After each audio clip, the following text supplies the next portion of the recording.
बिस्मिल्लाहिर्रहमानिर्रहीम अस्सलामुअलैकुम। Welcome back to my YouTube channel.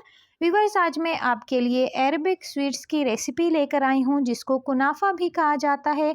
आपने बटर कुनाफा सुना होगा, रबड़ी कुनाफा सुना होगा, लेकिन आपको मैं बिल्कुल आसानी से अरबिक कुनाफा बनाना सिखाऊंगी। अरब ममालिक में इसको बहुत ज़्यादा शौक़ से खाया जाता है, रेडी किया जाता है और ये स्पेशली एक अरबिक डिश है।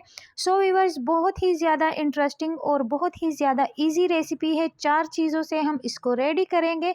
तो चलिए व्यूअर्स, टाइम वेस्ट किए बिना रेसिपी की तरफ चलते हैं।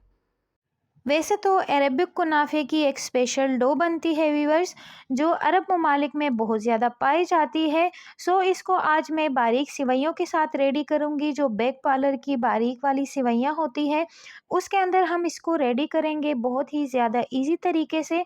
सबसे पहले हम 2 पैकेट सिवैयाँ लेंगे।